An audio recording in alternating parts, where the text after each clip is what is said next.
Hoje, de fato, nós vamos começar a nossa disciplina. A aula anterior foi uma breve revisão sobre a anatomia e histologia e hoje nós vamos falar de fisiologia da digestão, propriamente dita.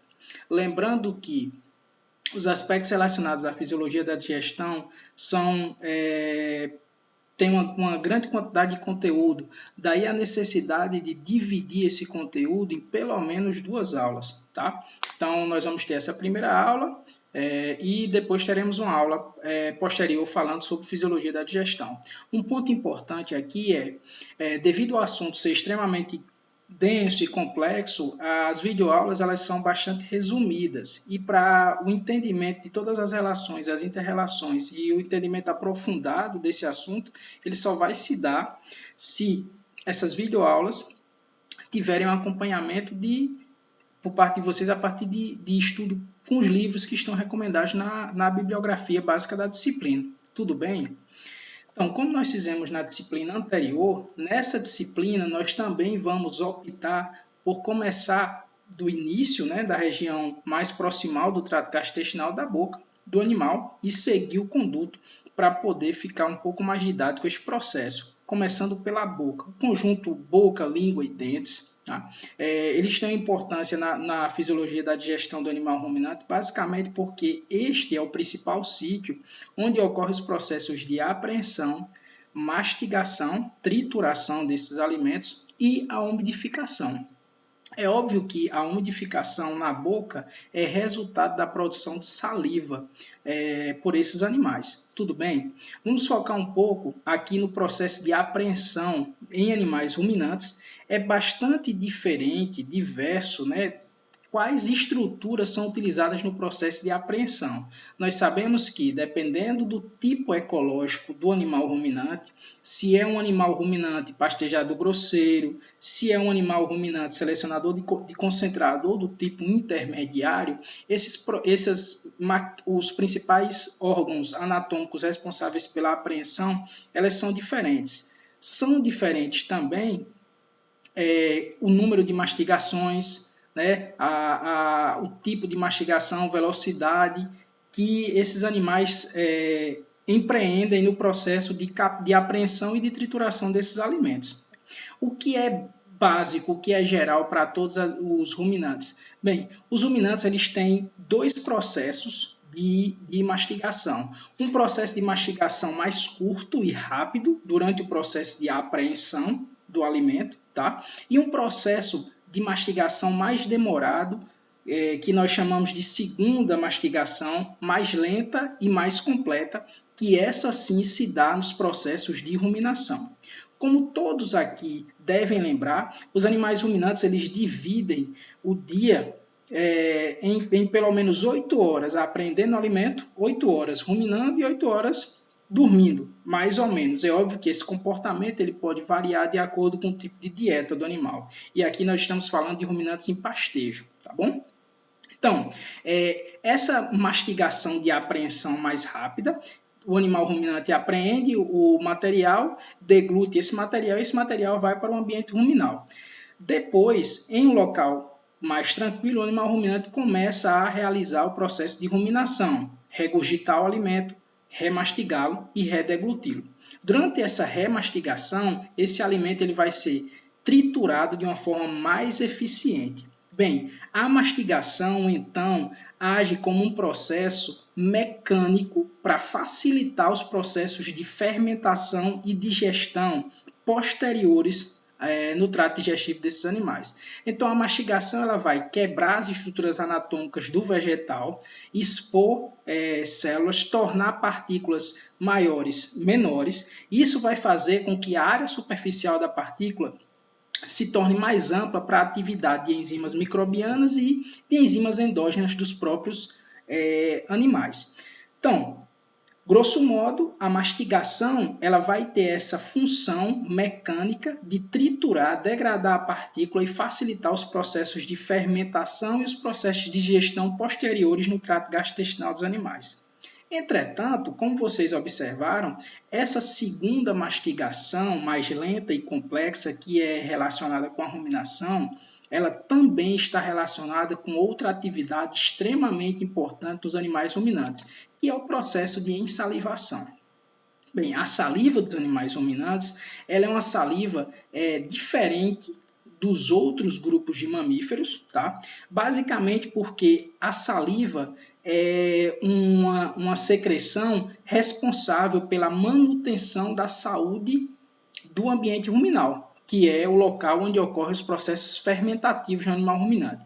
Então, dada essa importância da saliva, existem alguns aspectos que nós precisamos nos apropriar dessa saliva dos animais ruminantes. Como vocês podem ver aí na fotografia, essas são as principais glândulas responsáveis pela produção da saliva.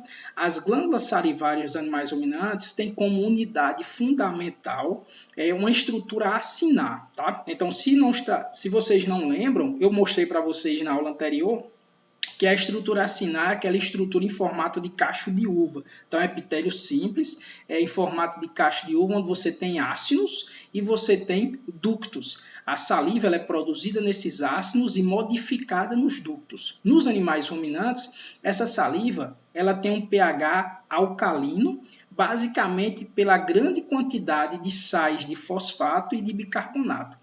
Tá? Então, os sais de fosfato e bicarbonato conferem um pH mais alcalino à saliva dos animais ruminantes do que das outras espécies, dada a sua concentração. Tá?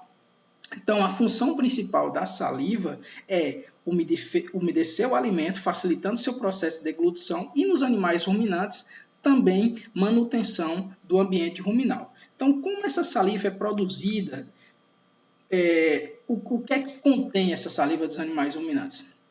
Essa saliva é produzida, como eu falei para vocês, em um sistema acinar, e ela vai ser rica em água, em eletrólitos, muco, e amônia. Então, essa quantidade de amônia aí, essa quantidade de amônia presente na saliva do animal ruminante, essa quantidade de nitrogênio não proteico presente na saliva do animal ruminante, ela vai estar na forma de ureia.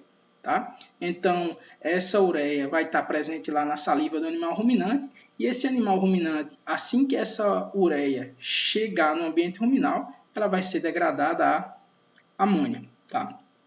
Então, como eu anteriormente tinha falado, a saliva do animal ruminante ela vai ser rica nesse nitrogênio não proteico, mas ela também vai ser rica em sais de fosfato e sais de bicarbonato. Esses sais de fosfato, esses sais de bicarbonato e até mesmo esse nitrogênio não proteico, eles servem como fonte de estabilização do pH, uma atividade tamponante. Tá? Um tampão, definição química, é um ácido fraco, uma base fraca, que em solução com o meio reduz as variações, as amplitudes de variação do pH do meio.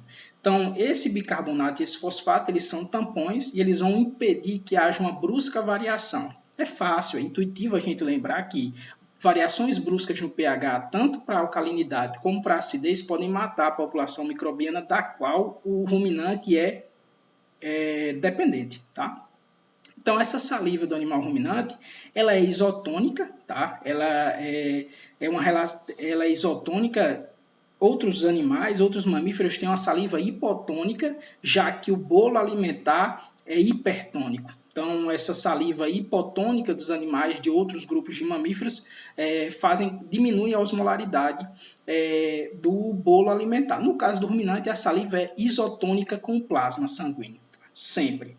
E o que vai acontecer quando a gente tem um aumento do fluxo de saliva, a gente tem um aumento da quantidade de bicarbonato nessa saliva, tá? E um aumento da quantidade de cloro, de potássio, uma diminuição da quantidade de fósforo e de sódio na saliva com aumento do fluxo nesses animais. Bem, um ponto importante aqui para lembrar da saliva é que o aumento da produção de saliva, a redução da produção de saliva, ela tem implicações muito sérias nos processos de fermentação. Tá? Por quê? Porque ela afeta o pH do meio ruminal. E ao afetar o pH do meio ruminal, se afeta toda a dinâmica microbiana. Bem, nós não vamos entrar na dinâmica microbiana porque isso vai ser objeto de uma aula posterior, tá? Quando nós vamos falar especificamente de fermentação microbiana, de degradação de substratos no ambiente ruminal. Aqui nós vamos tentar nos deter apenas a aspectos que dizem mais relação com o hospedeiro do que com o micro-organismo. Então, um ponto importante aí é uma relação que a saliva tem com o hábito alimentar, com o tipo de alimento que o animal ruminante ingere. E está bastante intuitivo aí e fácil de ver na tabela que, na medida em que eu aumento a quantidade, a participação de volumoso na dieta, e aí a quantidade de feno, de gramínea, ele passa de 100 até 0 na dieta, e ele é substituído por uma alimentação concentrada, grãos e farelos e tortas, né, o concentrado. O que vai acontecer é que o volume de saliva diminui a sua produção pela metade. E essa diminuição da produção de saliva pela metade, ela tem um impacto grande sobre o pH ruminal. Tá? Se vocês observarem, o pH ruminal sai de 6,8 para 5 e o número de mastigações do próprio animal também cai. Lembrando, deixando claro para vocês que existe um estímulo para a mastigação do animal ruminante e que esse estímulo para a mastigação parece ser mediado pela quantidade de fibra na dieta. Guardem isso que eu estou falando para vocês, porque isso vai estar relacionado com os processos de motilidade ruminal que nós vamos ver um pouquinho mais adiante. Tá? Então, a saliva é extremamente importante para a manutenção da saúde do rumen dos animais. Uma vez o alimento mastigado pelo animal, ele vai ser deglutido e para ser deglutido ele vai ter que passar pelo esôfago. Tá? O esôfago é um conduto muscular e esse conduto muscular, a mucosa desse esôfago é rica em glândulas. Essas glândulas vão facilitar o processo de deslizamento do bolo alimentar do animal ruminante. No caso do ruminante, especificamente, toda a musculatura do esôfago associada ao esôfago é uma musculatura estriada, então sobre o controle do animal ruminante. E esse bolo alimentar ele vai ser deglutido até chegar no cárdia. O cárdia, na presença do bolo alimentar, vai relaxar e o bolo alimentar vai cair no rumen do animal. Bem, esse processo de saída do alimento ou do bolo alimentar da boca do animal, passando pela faringe, entrando no esôfago do animal e saindo, percorrendo todo o esôfago até o cárdia, tá?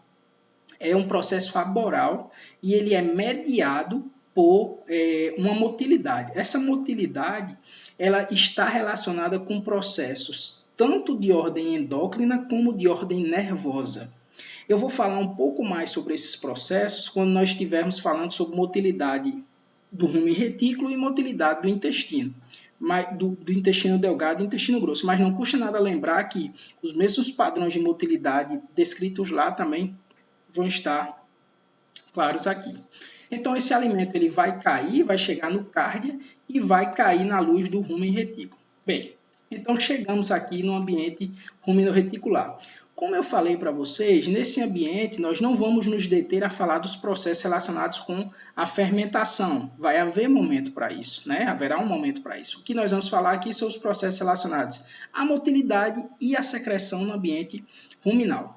Bem, existem movimentos ruminais constantes de 1 a 3 minutos, a depender do tipo de volume ruminal. Tá? Existem dois tipos de movimento, um movimento de mistura e um movimento de eructação, que são chamados de movimentos primários e movimentos secundários. Mas a pergunta que nós estamos aqui para responder, e mais relevante, o que é que faz com que o rumen se movimente, né? Que ocorra a movimentação, a mistura, quais estímulos estão por trás disso? Antes disso, é importante que a gente lembre que o ambiente ruminal, assim como todos os condutos do trato gastrointestinal, ele é composto por uma mucosa, uma submucosa, camada muscular e uma serosa. Nessa camada muscular, uma camada longitudinal e uma camada circular, nessa camada estão fibras, um conjunto, né, uma rede de neurônios. Tá? Então, o plexo mioentérico. Essa rede de neurônios, esse plexo, ele se comunica a partir de neurotransmissores, de impulsos nervosos e de neurotransmissores com o músculo. E essa comunicação faz com que o músculo do rumen se movimente em resposta às condições do próprio lumen, ou seja, do ambiente ruminal. Tá? Então, dito isso, é importante mostrar aqui quais são o que desencadeia essa resposta do ambiente ruminal, essa motilidade do ambiente ruminal. Bem, existem dois tipos de estímulo. Um estímulo mecânico, que eu acabei de escrever para vocês, tá? Então, existe uma camada muscular, existe uma rede de neurônios nessa camada muscular, e esses neurônios, eles respondem produzindo estímulo a partir de neurotransmissores de acordo com as condições do próprio ambiente ruminal. Existe também um grupo de neurônios, uma rede de neurônios na submucosa, o plexo submucoso. Essa rede de neurônios na submucosa, ela também percebe o ambiente ruminal, só que ela percebe de uma forma diferente. Enquanto que os neurônios lá na camada muscular do rumen percebem a partir de estímulos mecânicos como distensão, esvaziamento, atrito, essa camada de neurônios na submucosa percebe o ambiente ruminal a partir de estímulos químicos como pH, osmolaridade, fluxo de matéria seca, e por aí vai, sendo o pH e a osmolaridade os mais relevantes do ambiente ruminal. Então, tanto esses estímulos químicos como esses estímulos mecânicos são responsáveis por desencadear o processo de motilidade ruminal. Tá? Esse processo de mistura primária, mistura secundária, então são sinais químicos e sinais mecânicos. Tudo bem até aí, pessoal? O que tem que ficar claro aqui é, geralmente o ambiente ruminal ele vai responder, vai aumentar o seu nível de motilidade quando a parede do rumen está completamente distendida com alimento, o rumen está cheio de alimento, repleto de alimento, existe um atrito do alimento nas extremidades, na parede ruminal, e esse atrito e essa distensão da camada muscular estimula os neurônios desse plexo muscular a produzir neurotransmissores, principalmente neurotransmissores associados colinérgicos associados com a motilidade, aumento do padrão de motilidade. Tá? Enquanto que o pH, diferenças no pH e diferenças na osmolaridade do ambiente, né, no nível de umidade do ambiente, estão relacionadas também com padrões de motilidade, movimentos primários e de eructação. Ok, então, qual o primeiro tipo de movimento que nós temos aí? Nós temos esse movimento primário, que é de mistura e de segregação, onde o que a gente pode ver aí nessa sequência de números de 1 a 5 aí é como o rumen se comporta para gerar um processo de mistura. Um novo alimento entra no ambiente ruminal e esse novo alimento ele precisa se misturar ao alimento que já está presente no rumen. Então, esse processo de mistura ele é mediado por mecanorreceptores e quimiorreceptores. Então, mecanorreceptores e quimiorreceptores distribuídos na camada muscular e na submucosa do rumen do animal percebem estímulos de ordem mecânica e de ordem química, tá? Distensão, atrito, pH, osmolaridade, e aí vão responder a partir desses processos de mistura. Então, o que vocês estão vendo mais em linhas mais escuras, aí, mais achuradas, são basicamente os locais onde a dinâmica, como esse movimento vai ser feito, principalmente na região reticular, partindo para o saco cego dorsal do animal, posteriormente para a obliteração desse saco cego ventral e do saco ventral e depois do saco cego ventral jogando o alimento para a região aí próxima ao esôfago novamente. Então, esse é um movimento primário de mistura e de segregação. Tudo bem? Bem, essa é a dinâmica de como o fluxo do alimento fica. Tá? Então, são as linhas de movimentação de como, durante essa motilidade, se dá o fluxo de material recém-chegado no ambiente ruminal, material que pode sair, que cai na zona de escape potencial e pode sair para o rumen, porque aqui é importante a gente esclarecer o seguinte, o que você imagina é um ambiente ruminal extremamente segregado, onde você tem numa parte de cima gases, tá? Depois você tem boiando sobre o líquido ruminal um colchão fibroso, isso aí lembrando se um animal está se alimentando exclusivamente de forragem, tá?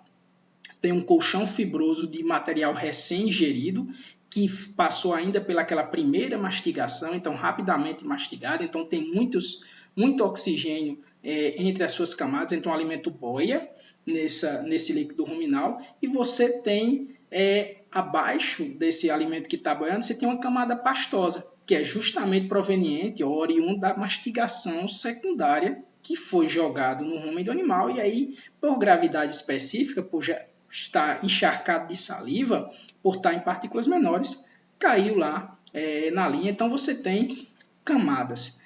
Lembrando que existe, né, na região próxima ao retículo do animal, o cárdia, que é justamente o local onde aquele material recém-chegado, que está rico em partículas que estão boiando, tem uma zona de escape, onde todas as vezes que ocorre essa motilidade, o cárdia do animal ruminante se abre, criando uma pressão negativa, e aquele alimento que está mais próximo dessa região do cárdia é sugado e depois, por antiperistalse, levado até a boca do animal para ser mastigado. O que é importante nós lembrarmos durante esse processo, pessoal? O importante é lembrar que, geralmente, aquele alimento que é sugado nessa zona de escape e levado por antiperistalse até a boca do animal é justamente aquele colchão fibroso que está acima, ou seja, de alimento recém-chegado no ambiente ruminal, que ainda não sofreu mastigação. E aí é óbvio que também existe um orifício um pouco abaixo, chamado de orifício retículo-omasal, que permite a passagem de alimento finamente moído no ambiente ruminal, tá? E esse orifício de 2 a 3 milímetros, ele vai permitir a passagem daqueles alimentos ou daquelas partículas que estão com esse tamanho. Ou seja, são partículas que já sofreram um processo de mastigação secundária, né, de ruminação, e aí passam para o omaso e para o abomaso do animal ruminante.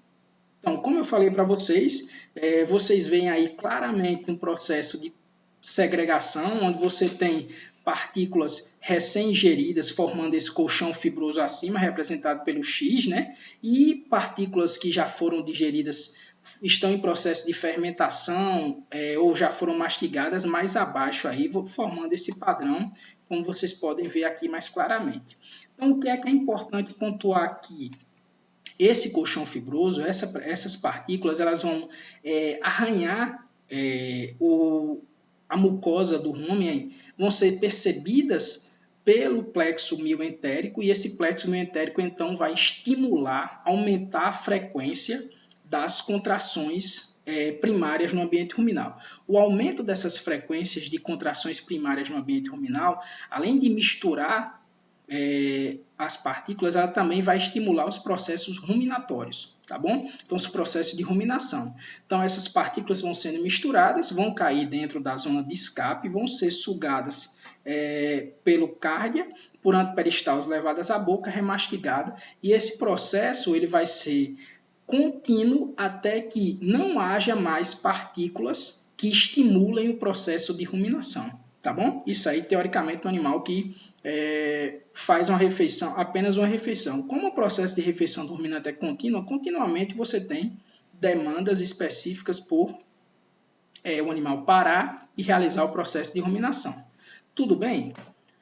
Bem, e esse é um movimento secundário, tá? Que é um movimento de eructação, onde a camada de gás, a bolsa de gás que está acima, gás aí composto basicamente por metano, dióxido de carbono, alguns gases vinculados ao nitrogênio. Então, essa bolsa de gás aí, ela, por um tipo de motilidade diferente da motilidade primária, né, que é a motilidade de mistura e segregação também, essa motilidade secundária é para a eructação. Um ponto importante a gente associar com o real algumas vezes, a presença de espuma próxima dessa região do cárdia aí é interpretada como líquido. E não é possível realizar o processo de eructação, porque o cárdia ele só abre e cria a pressão negativa quando os mecanorreceptores próximos à região do cárdia não interpretam líquido. Então, ele se abre para fazer a eructação. Quando interpreta líquido, isso não acontece, porque o animal ruminante ele suga, quando chega na região da faringe, ele joga esse material para os pulmões para ser expirado, esse gás. Então, se ocorrer a presença de líquido aí, né, não vai ocorrer o processo de eructação gerando timpanismo, que é o que ocorre quando você tem uma grande produção de espumas, por exemplo, quando o animal é alimentado com leguminosas.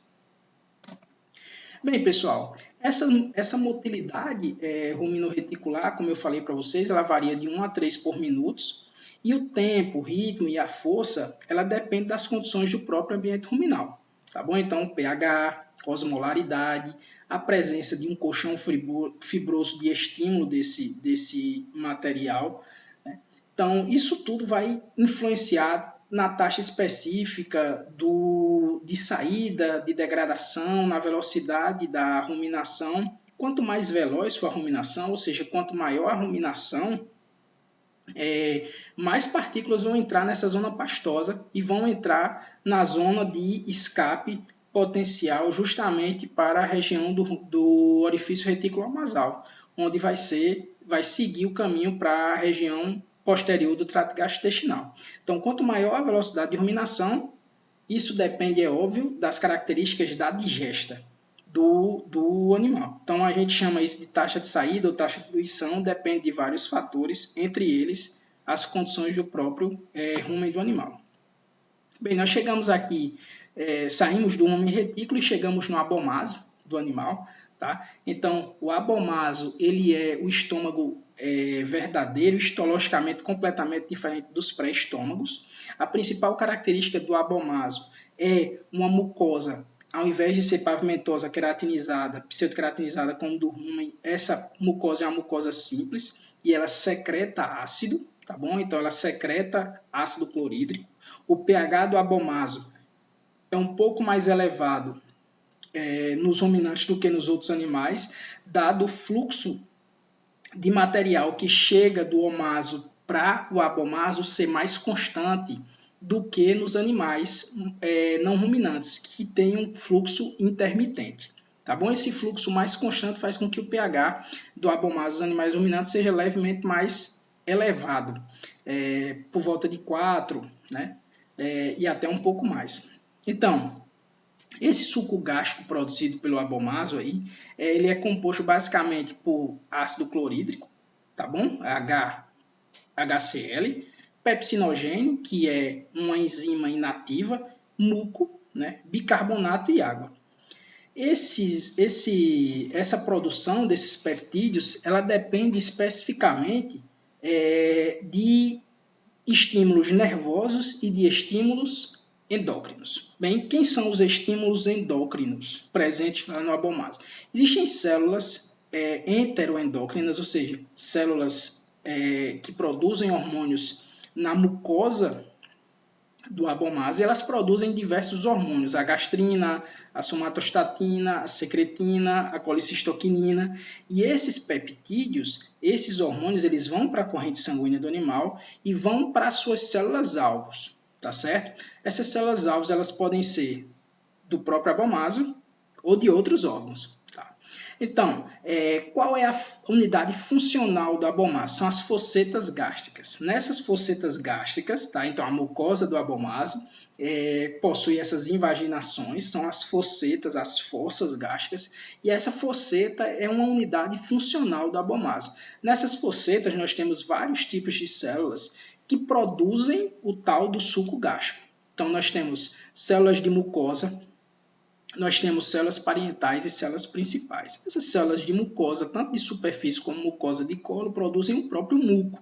Esse muco ele é rico em bicarbonato e esse muco ele serve para proteger as próprias células do próprio abomaso da autodigestão. Tá? Então, esse bicarbonato ele vai elevar o pH, impedir que haja o processo de digestão a partir do pepsinogênio e de lesões por desnaturação do ácido clorídrico.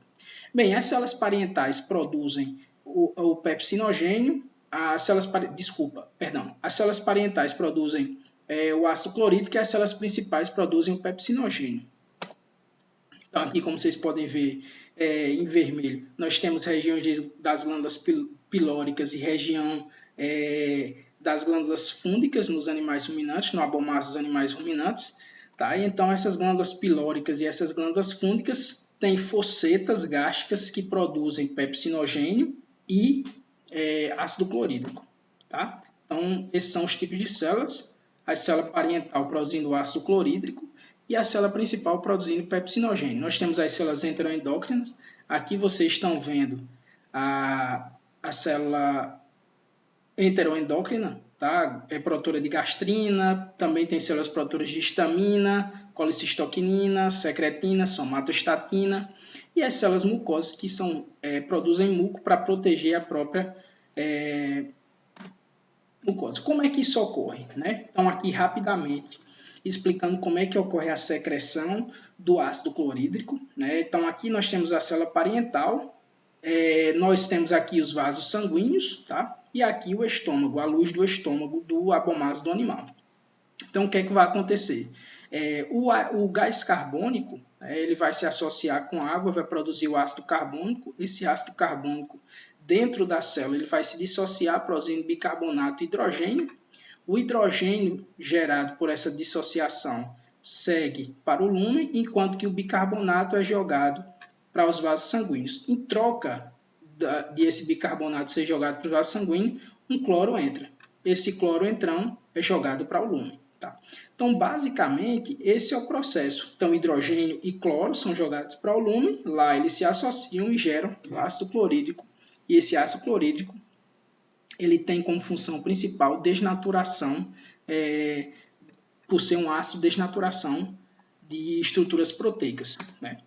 Então, aqui mostrando rapidamente que a associação de vários receptores, de vários neuropeptídeos, né, eles são os responsáveis pela maior atividade da célula. Então, por exemplo, uma célula que vai produzir mais HCl, ela precisa estar estimulada tanto por gastrina, né, como por acetilcolina, por histamina, por somatostatina. Todos esses neuropeptídeos, eles têm os receptores nas células-alvo. Aqui nós estamos falando de uma célula gástrica, né, uma célula parietal. E essa célula parietal ela tem receptores específicos. Cada um desses receptores estimula a própria célula a produzir mais moléculas. Tá. Então, chegando ao fim da nossa primeira aula, essa motilidade do abomaso, né, ela depende basicamente de qual é o tipo de digesta que está chegando lá no intestino delgado do animal. Então, prestem atenção. O fluxo de alimento de digesta que deixa o abomaso e vai para o intestino delgado depende